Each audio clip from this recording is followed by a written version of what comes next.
തമിഴ്നാട് സ്വദേശിനി ശ്രീമതി സുധാ കൃഷ്ണമൂർത്തി അയച്ചു തന്ന ഫോട്ടോകളാണ് ഇവിടെ കൊടുത്തിരിക്കുന്നത്.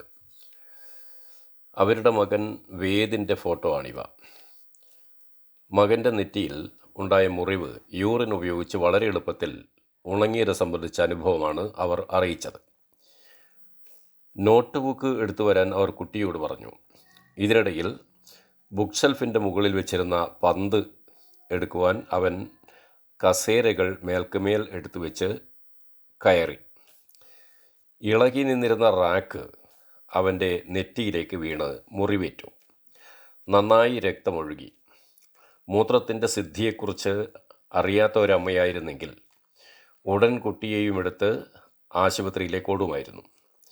എന്നാൽ സുധാ കൃഷ്ണമൂർത്തി എന്ന അമ്മ നമ്മുടെ UT ഗ്രൂപ്പിലുണ്ട്. ബുധവാര കൂട്ടായ്മയിൽ പങ്കെടുത്ത്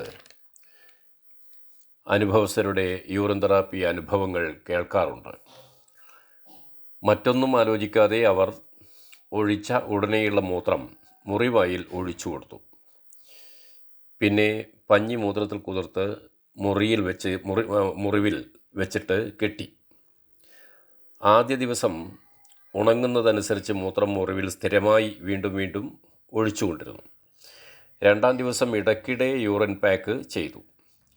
മൂന്നാം ദിവസം ഉണക്കം കണ്ടതുകൊണ്ട് ചിലപ്പോഴൊക്കെ യൂറിൻ പാക്ക് ചെയ്തു. നാലാം ദിവസമായപ്പോഴേക്കും മുറിവ് ഏതാണ്ട് പൂർണ്ണമായി തന്നെ ഉണങ്ങിക്കഴിഞ്ഞിരുന്നു. ആശുപത്രിയിലേക്ക് പോയിരുന്നെങ്കിൽ സ്റ്റിച്ചിങ്ങും ആൻറ്റിബയോട്ടിക്സും മറ്റ് ചികിത്സകളും പരിശോധനകളും ഒക്കെയായി നല്ലൊരു സംഖ്യ ചിലവാകുമായിരുന്നു. മൂത്രത്തിന് ഉണക്കാനുള്ള കഴിവുണ്ട് എന്ന കാര്യം ശാസ്ത്രീയമായി തന്നെ തെളിയിക്കപ്പെട്ടതാണ്. യൂറിയ മുറിവുണക്കുന്നു എന്ന് മാത്രമല്ല, അതൊരു ആൻറ്റിബയോട്ടിക്കായും ആൻറ്റിസെപ്റ്റിക്കായും പ്രവർത്തിക്കുന്നു എന്ന കാര്യം ശാസ്ത്ര ഗവേഷകർ നേരത്തെ തെളിയിച്ചിട്ടുള്ളതാണ്.